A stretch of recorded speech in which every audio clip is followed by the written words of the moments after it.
All right. Now we can begin part 2. So if you didn't watch part 2, don't worry. I can give you a quick synopsis. But if you would like to, it kind of explores more of the underpinnings for why exactly I believe the present moment to be more powerful and contain more potential than either the future or the past, and even both combined. So the statement that really summarizes that video without going into all the details in depth is really this statement.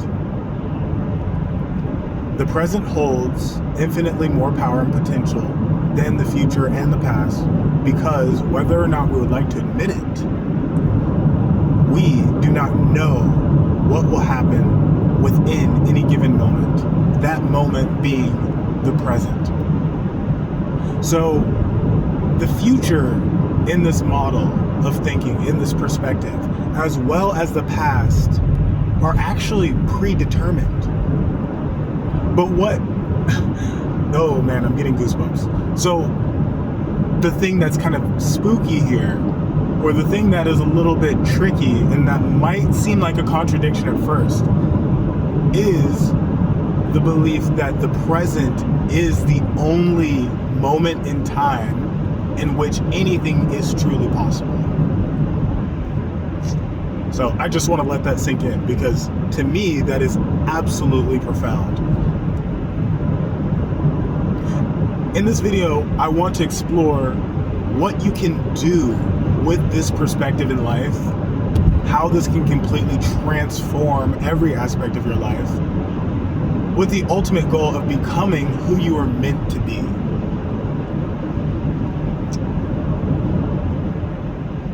Ultimately, you can use this way of thinking to shifting your perspective and aligning with your truest self, because the true self resides within the present moment. Now, within the present moment, you might not always be who you truly are, but you have the option, and that is what we're exploring. So the option to be that version of yourself that is the most core, just your dream self.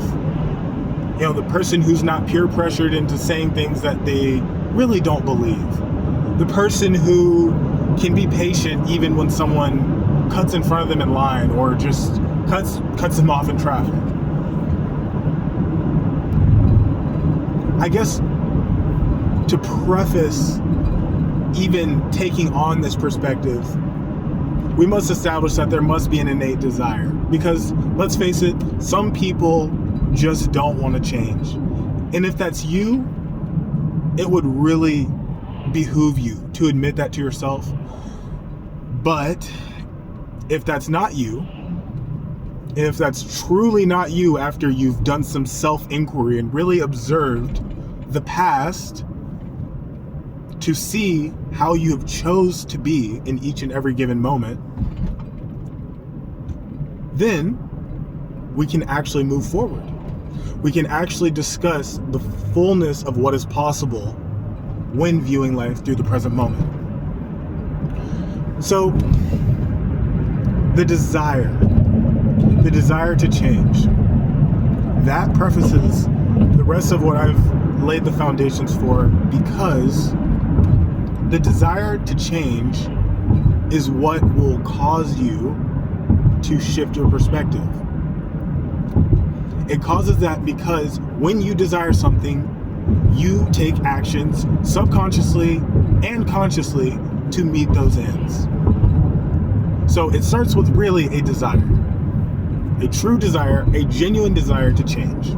So with that desire established, we can move on to the next step, so that we can fully understand how this process works and how we can actually do things like bringing our future into the present and really manipulating the future. I know that word can seem a bit yeah, not so good. I don't know. Manipulate just has a lot of baggage with it. So yeah, let me try and use a different word here.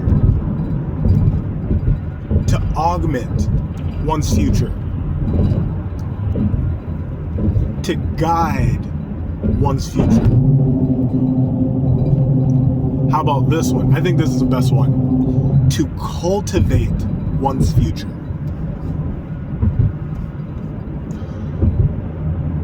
So once one has the desire,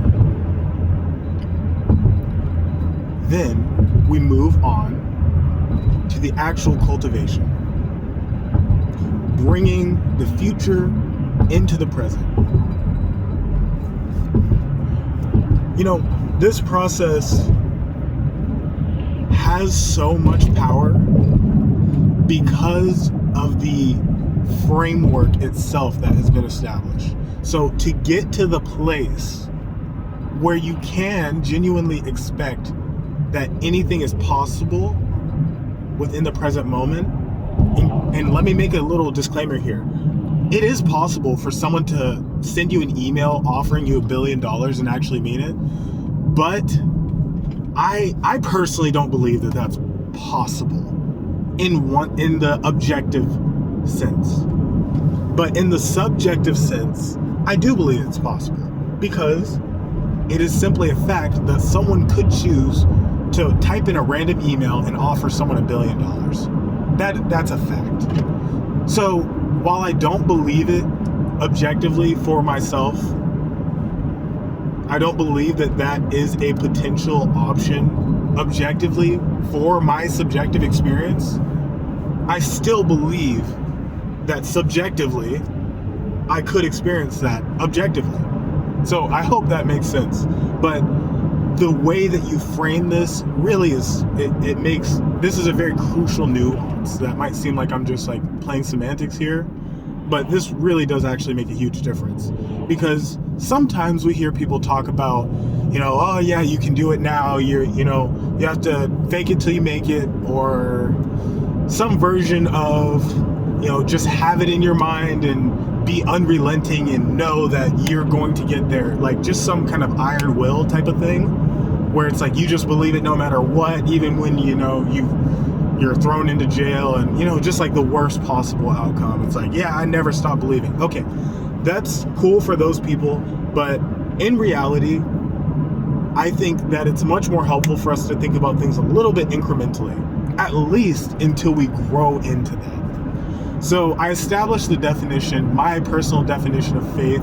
I forgot the exact wording that I used in the first video, but it's something along the lines of believing that you can alter the future based on the present. Something along those lines. And we all carry measures of faith because we know that we have the power to, get a job or clean up our house, or, it's different for every person what we can believe for, because some things that are effortless to one person are completely natural to another. So, yeah, while that can be, ultimately, let me not get carried away here. All I'm really trying to establish is that we really don't know the full power that we have.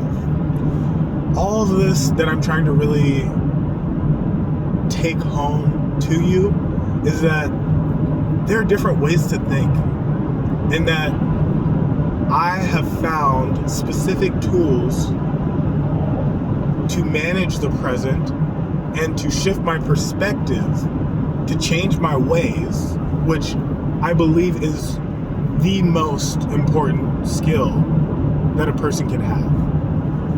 If you can't change your ways, it doesn't matter how much you learn, it doesn't matter how much you have, you are simply a slave to the patterns that you already possess.